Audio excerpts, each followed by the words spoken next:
আসসালামু আলাইকুম। আমি রুমা মাহমুদ, আমার পেজ রুমা শালা স্কুল থেকে। সবাই কেমন আছো আপুরা? আলহামদুলিল্লাহ আমি ভালো আছি। আজকে সেলাইয়ের একটা ফিনিশিংয়ের কথা বলবো এবং গুরুত্বপূর্ণ একটা টিপস দিব তোমাদেরকে। দেখো, আমি সব সময় আমার ভিডিওগুলোতে তোমাদেরকে বলার চেষ্টা করি যে আপুরা, তোমরা যখনই কোনো রাউন্ড বা আড়াআড়ি শেপে সেলাই করতে যাবে তখন টানাটানি করতে পারবা না। টানাটানি বুঝতে পারছো তো, তাই না?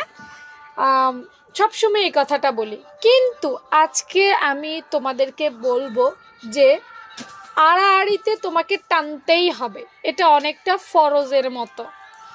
অনেকেই দেখবা সালোয়ারের যে নিচের অংশ, এই যে দেখো একদম সর্বশেষ যে নিচের শেপটা, ঠিক আছে, এই যে শেপটা দেখতে পাচ্ছ, এই যে এইটা, হ্যাঁ একদম এই যে নিচের এই শেপটা যখন সেলাই করে তারপর কিছুদিন পরার পর নিচে দিয়ে ঠাস ঠাস করে খুলে যায়। ম্যাক্সিমাম আমার অনেক আপুদের আমি এই কমপ্লেনটা শুনি যে আপু, সালোয়ার সেলাই করি কিন্তু কিছুদিন পরার পর নিচের সেলাইগুলো খুলে যায়। কেন খুলে যায়? দেখো, আমরা মহিলা মানুষ, আমাদের নিচের অংশ, পায়ের অংশ, রানের অংশ একটু ভারী টাইপের হয়ে থাকে, যার কারণে এখানে আড়াআড়ি শেপে যখনই আমরা বসতে যাই তখন আমাদের চাপে বলো, আমাদের প্রেসারে বলো, আমাদের মাংসপেশির জন্য বলো, যার জন্যই হোক নিচে কিন্তু টান খায়।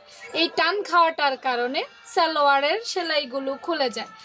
তোমরা যদি এই সালোয়ারগুলো সেলাই করার সময় একটু টেনে টেনে, এই যে দেখো আমি যেমন টেনে টেনে সেলাই করছি, বেড়ে যাক, কোনো অসুবিধা নেই, ঠিক আছে?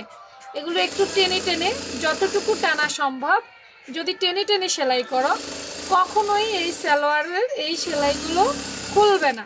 এই দেখো টেনে টেনে করছি, টেনে টেনে সেলাই করার কারণে এই অংশগুলো কিন্তু বেড়ে যাচ্ছে। বেড়ে যাক, কোনো অসুবিধা নাই, কিন্তু আমি টেনে টেনেই সেলাই করব। এই যে সামনে পেছনে টান দিয়ে ধরে ধরে এইভাবে এভাবে সেলাই করব। এই যে এগুলো 100% পরীক্ষিত টিপস, তোমরা অ্যাপ্লাই করে দেখতে পারো, এরপর তোমরা আমাকে জানাতে পারো, ঠিক আছে? তো আজকের টিপস এখানে ছিল।